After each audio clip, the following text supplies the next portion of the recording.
melahirkan anak-anak laki baginya. Setelah besar anak-anak istrinya ini, maka mereka mengusir Yefta. Katanya kepadanya, engkau tidak mendapat milik pusaka dalam keluarga kami, sebab engkau anak dari perempuan lain. Maka larilah Yefta dari saudara-saudaranya itu dan diam di tanah Tob. Di sana berkumpullah kepadanya petualang yang pergi merampok bersama-sama dengan dia. Beberapa waktu kemudian Bani Amon berperang melawan orang Israel. Dan ketika Bani Amon itu berperang melawan orang Israel, pergilah para tua-tua Gilead menjemput Yefta dari tanah Tob. 6. Kata mereka kepada Yefta, mari jadilah panglima kami dan biarlah kita berperang melawan Bani Amon. Tetapi tiba Yefta pada tua-tua Gilead itu, bukankah kamu sendiri membenci aku dan mengusir aku dari keluargaku? Mengapa kamu datang sekarang kepadaku pada waktu kamu berbisa? Ya, sampai di sini saudara. Saya mau membawa kisah ini supaya saudara bisa membayangkan ceritanya ya. Adalah seorang pembesar, seorang penguasa yang hebat, dan dia berkuasa, dia punya kemampuan, dia punya uang, sehingga dia menjadi pemimpin di tempat itu. Namanya Bapak Gilead. Biasa penguasa di sana pada waktu itu saudara-saudara bisa memiliki beberapa istri. Masalahnya Bapak Gilead ini memilih untuk tidak mengambil wanita baik-baik. Dia punya istri, tetapi dia mengambil satu wanita yang disebut sebagai perempuan sundal. Saudara tahu artinya perempuan sundal? Dia biasa dengan banyak laki-laki kan. Kalau misalnya dia hamil, kira-kira bisa nggak kita curiga itu mungkin anak dari laki-laki lain? Ya, oke ya. Nah ternyata hamillah perempuan sundal ini. Dan Bapak Gilead begitu bahagia dan membawa wanita yang hamil perempuan sundal ini ke rumahnya, berkumpul dengan keluarga yang lain. Wah, saudara bisa bayangkan bagaimana dengan istrinya, bagaimana dengan anak-anaknya yang lain. Wah, tentu ini bukan sesuatu hal yang mudah.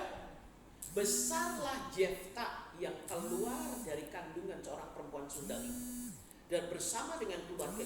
Jadi Yefta ini tumbuh bersama dengan kakak-kakak dan adik tirinya. Masalahnya mereka tidak percaya Yefta ini anak Bapak Gilead. Jangan-jangan dia dari bapak mana, dia kan perempuan sundal. Jadi Yefta ini mengalami penolakan di rumahnya. Kalau dia makan ditolak, dibedakan. Kalau dia main dia mendapat perlakuan berbeda. Kalau dia sedang berada di dalam rumah kumpul bersama dengan keluarga besar, dia mendapat perlakuan berbeda. Dan jelas Yefta merasa tertolak. Yefta merasa sangat tertolak. Tetapi dia lama-lama terbiasa karena menyadari mamaku perempuan gak benar. Ya sudah, saya mau terima apa. Nah, muncullah masalah ketika Bapak Gilead sudah mulai tua dan pembagian warisan. Yefta ini kan gak ada catatannya dia dinikahi baik-baik sama Bapak Gilead. Dan kita juga gak tahu jelas itu anak Bapak Gilead atau bukan. Firman Allah berkata, semua keluarga daripada Yefta mengusir Yefta dengan mengatakan, engkau bukan anak dari Bapak Gilead, engkau tidak mendapatkan bagian dari warisan ini. Diusir.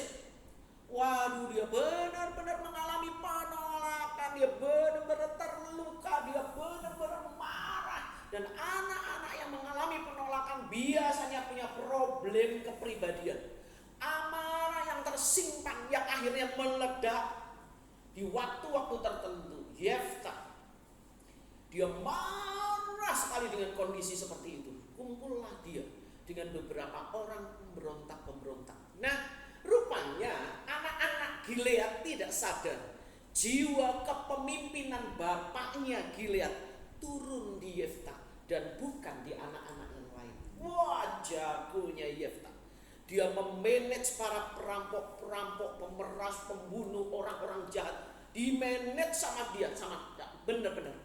Para orang yang memiliki keahlian mencuri dikumpulkan jadi satu, dikasih pelajaran mencuri dengan baik, dan mereka diberi jadwal. Daerah ini loh yang isinya ada kawasan orang-orang kaya, kamu harus pelajari. Wah, ini orang-orang nyuri. Orang-orang yang merampok, mereka dimotivasi, dikasih pelatihan-pelatihan, sehingga perampok-perampok ini makin hebat, makin jitu, dibawa ke pemimpinnya Yefta. Ada kelompok ini disebut sebagai mata-mata. Dia bisa lari ke satu kampung, ke tempat yang lain dan segala macam untuk mempelajari daerah ini isinya orang-orang kaya, daerah ini isinya para pebisnis, daerah ini isinya anak-anak. Nah, mereka mulai cari cara bagaimana mereka melakukan kejahatan di daerah itu. Yefta memanage dengan benar kelompok orang-orang itu. Saudara bisa rasakan lukanya dia, marahnya dia. Sekarang dia punya kelompok besar, dia punya orang-orang kuat, dan Yefta menjadi pemimpin yang terkenal. Sekarang Tuhan marah kepada bangsa Israel karena bangsa ini menyembah berhala. Tuhan marah dan Tuhan menekan mereka dengan mendatangkan bangsa yang namanya bangsa Amon. Wah, mereka kelabakan, ini bagaimana kita memerangi bangsa ini? Kita nggak punya pemimpin. Muncullah desas-desus tentang seorang pemimpin hebat yang namanya Yefta. Tapi kan, kalau kita ngomong jujur nih, pantas nggak dia jadi pemimpin? Pantas nggak? Kenapa? Kenapa? Perampok, moralnya bener mau jadi pemimpin. Bener nggak? Kalau kita mau jadi pemimpin, dia harus orang dengan moral karakter yang baik. Ini Yefta, perampok loh. Itu semua kumpulannya, gerombolannya itu adalah gerombolan penjahat semua. Tapi mereka mengakui Yefta benar-benar pandai. Dan Yefta terlatih di dalam permainan pedang. Yefta terlatih di dalam permainan pertempuran. Yang lain anak-anak Gilead gak bisa apa-apa. Akhirnya tua-tua Gilead datang kepada Yefta. Mereka pergi ke tanah Tob dan kemudian mereka datang kepada Yefta dan berkata, Yefta, boleh enggak kami mengangkat engkau menjadi panglima perang kami? Karena sekarang kita akan menghadapi peperangan dari Amon. Kita gak punya orang untuk perang. Lalu Yefta bilang apa? Bukankah kamu yang ngusir saya? Ngerti? Bukankah kamu yang ngusir saya? Sekarang kamu cari-cari saya. Itu kalimat orang luka. Tetapi Yefta tetap dilahirkan dari umat Allah. Dia punya iman kepada Tuhan. Dia datang kepada Tuhan dan berdoa, Tuhan ini bagaimana Tuhan? Saya diminta untuk jadi panglima perang, tapi saya sadar diri. Saya ini gerombolannya penjahat-penjahat. Saudara, ini loh yang saya bilang, anehnya Tuhan. Firman Allah bilang, Tuhan mengurapi Yefta. Tuhan mengurapi dia. Kalau kita mau berdebat siapa yang pantas diurapi sama Tuhan? Siapa coba? Yefta ini menurut saudara pantas nggak diurapi sama Tuhan? Enggak pantas. Tetapi hanya karena kasih karunia Tuhan, Yefta menerima bagian ini. Pokoknya firman Allah bilang Yefta diurapi Tuhan aja. Nah, kalau Yefta diurapi Tuhan, kalau perang pasti menang nggak? Pasti menang nggak? Nah ini dia. Saya mau kasih tahu saudara-saudara ya. Kalau kita tidak punya iman yang kuat, kalau kita tidak mengajarkan kepada anak kita, iman kita berbahaya. Kita harus benar-benar sepakat ya sebagai ibu, mengajarkan iman kita kepada anak-anak kita. Yefta ini tumbuh sebagai anak yang beriman, tapi tidak dapat pelajaran Alkitab. Istilahnya seperti itu. Beriman sama Tuhan, percaya Tuhan, tapi tidak pernah ngerti Taurat itu bagaimana. Nah, buktinya apa? Dia bilang gini sama Tuhan, Tuhan, kalau benar Tuhan ya, kalau benar Tuhan nunjuk aku jadi pemimpin, padahal dia sudah diurapi Tuhan. Gini, aku bikin kesepakatan ya. Pokoknya nanti kalau aku udah menang nih, aku akan kasih persembahan korban dari apa yang keluar pertama kali dari rumahku. Saudara bisa bayangkan kemungkinan Yefta punya ternak yang disimpan di dalam rumahnya. Jadi dia bilang, pokoknya Tuhan kalau aku menang, aku akan mempersembahkan persembahan korban dari apa yang keluar dari rumahku ketika saya pulang. Saudara, kita ini juga begitu. Tuhan, kalau aku sembuh, aku akan melayani Tuhan benar. Tuhan, kalau Tuhan berkati Gol nih bisnis nih Gol ya, Gol anakku bisnis nih. Pokoknya aku janji nanti tak kasih buat kerjaan Tuhan. Tuhan, kalau Tuhan bikin suami saya bertobat. Aku janji pelayanan dan pelayanan. Saudara ngapain sih bikin kayak gituan sama Tuhan? Pokoknya yang penting hati kita sama Tuhan, saudara. Nggak usah saudara bikin kesepakatan ini dan itu takut salah. Bukan masalah takut salahnya, kadang malahan itu nanti Tuhan golkan kita diberkati, lupa. Masalahnya di situ. Sering kali kita lupa. Yefta menunjukkan bahwa dia orang yang tidak benar-benar kenal dengan Tuhan. Jadi mulailah mereka perang dan Yefta memimpin peperangan itu dan benar saudara, mereka menang. Wah, bangsa Israel senangnya luar biasa. Hebat, mereka menang. Haleluya. Wah, Yefta pulang dengan senang. Wow, glory, haleluya. Pulang ke rumahnya senang. Dia ingat, pokoknya apa yang keluar nomor 1 dari rumahnya aku persembahkan bagi Tuhan. Saudara, ketika dia pulang semua lagi sorak-sorai. Wah, haleluya, puji Tuhan. Keluarlah anak satu-satunya perempuan.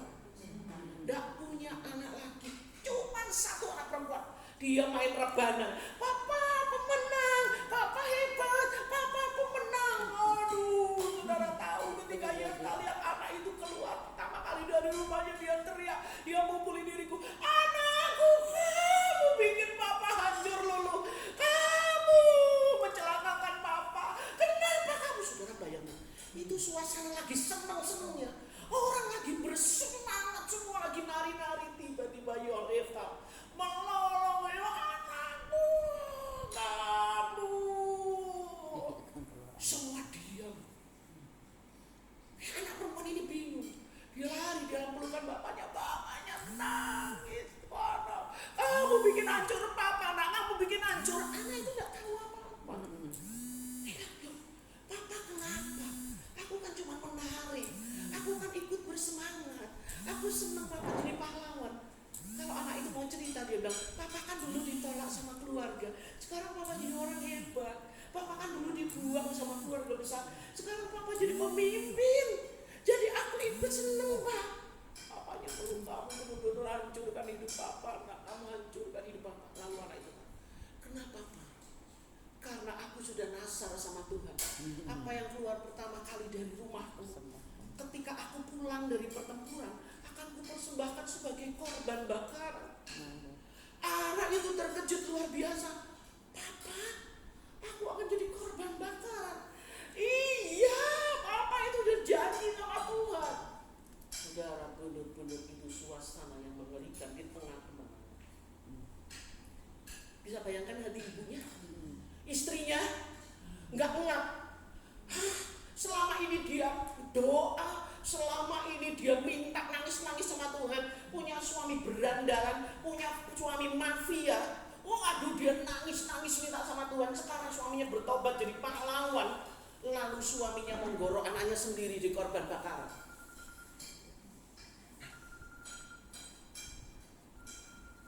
Suaminya dia nyari-nyari saya. Saudara, itu benar-benar, menurut saudara, kalau saudara jadi istri atau mamahnya wanita, anak, saudara marah?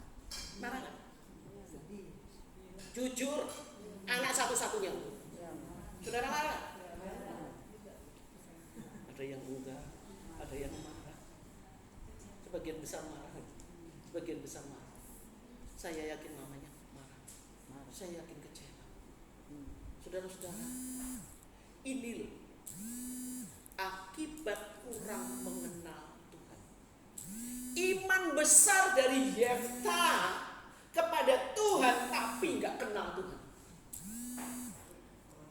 Dalam hukum Taurat, mereka tinggal di antara bangsa-bangsa lain. Hukum Taurat sangat melarang persembahan manusia. Kenapa? Persembahan manusia biasa diadakan oleh bangsa-bangsa kafir. Kalau saudara ingat, persembahan kepada Asyera itu, kepada Molok itu, bayi-bayi sudah merangkak di antara api, dan mereka menyerahkan bayi-bayi mereka untuk dipersembahkan kepada mereka. Dan Tuhan berkata, aku menolak persembahan manusia. Saudara ingat kasus Abraham? Ketika Tuhan berkata, persembahkanlah anakmu sebagai korban bakaran. Bagi Abraham, bangsa yang tidak mengenal Tuhan itu hal biasa. Hal biasa. Tetapi Allah konsisten. Ketika Abraham hendak membunuh anaknya, Tuhan berkata stop. Dan Tuhan ganti dengan domba. Karena Allah melarang persembahan korban manusia. Yefta nggak pernah belajar Taurat. Yefta tidak pernah belajar tentang perintah-perintah Allah. Dia tahu Tuhan berkuasa, Tuhan mengurapi dia, Tuhan mendengar doanya, tetapi dia tidak belajar tentang firman Tuhan. Ini Alkitab. Jadi anak perempuan itu karena bapaknya nggak pernah belajar Taurat, ya anaknya juga nggak ngerti. Kalau anaknya tahu, anaknya akan bilang nggak apa. Taurat bilang, Bapak nggak boleh mempersembahkan korban. Sekarang saya mau tanya kepada saudara-saudara.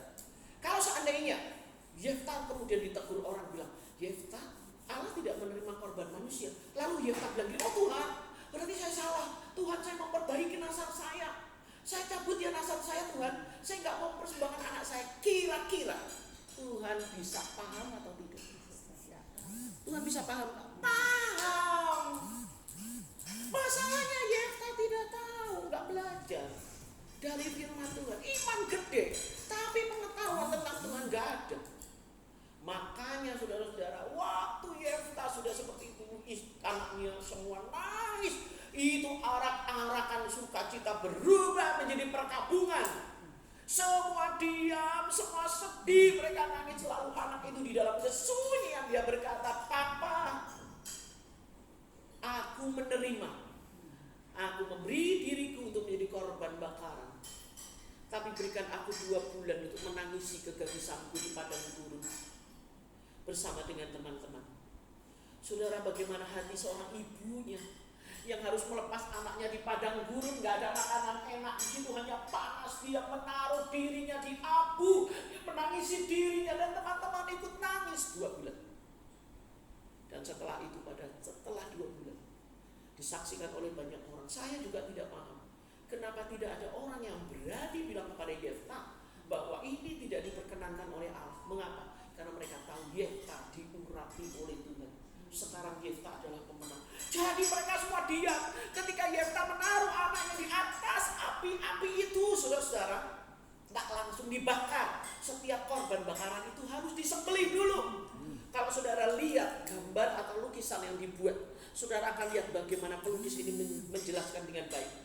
Anaknya tidur, dia memalingkan wajahnya ke sana, sementara ayahnya di belakang situ mau motong dia. Itu waktu bermenit-menit penderitaan luar biasa untuk dia potong anaknya sendiri.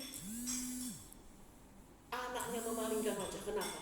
Karena dia tahu kalau dia menatap kepada bapaknya akan seumur hidup ingat tatapan terakhir dari mata anaknya sebelum dia memotongnya. Itu akan membuat dia rasa bersalah seumur hidup. Jadi gadis itu dia memalingkan wajahnya, dan di sini bapaknya dia memalingkan wajah, dan bapaknya potong dia, dan kemudian menjadi korban bakaran. Salah nggak saudara? Salah. Tetapi Tuhan terima nggak? Tuhan sebenarnya tidak terima. Tapi Tuhan menolak Yefta nggak? Banyak kita bikin hal yang salah-salah karena kita nggak mudeng, karena kita nggak mengerti. Jadi ada satu pesan, saudara. Ada satu pesan. Yefta kurang mengenal Allah. Yefta bersalah melanggar hukum Tuhan berkaitan dengan pengorbanan manusia. Tapi Yefta beriman kepada Tuhan. Apakah Tuhan menolaknya? Tidak. Ibrani 11 ayat 32 sampai 34. Di situ dikatakan orang-orang yang mengalahkan kerajaan-kerajaan, mengamalkan kebenaran, memperoleh apa yang dijanjikan, menutup singa-singa orang-orang hebat. Salah satunya disebut Yefta. Saudara, satu, Tuhan bisa mengabaikan ketidaktahuan kita, tapi Tuhan tidak pernah mengabaikan iman kita. Kalau iman kita sungguh-sungguh kepada Tuhan, sungguh-sungguh kepada Tuhan, Tuhan tidak pernah mengabaikan iman kita. Jadi tetap tetap beriman di masa-masa sulit, tetap percaya, tetap cari Tuhan, tetap bergantung kepada Tuhan. Karena itu tidak mungkin diabaikan oleh Tuhan. Iman gak mungkin. Tapi yang kedua, pengenalan Tuhan yang dangkal bisa membuat masalah besar yang merusak dan jadi batu sandungan. Yefta membuat kesalahan karena dia dangkal mengenal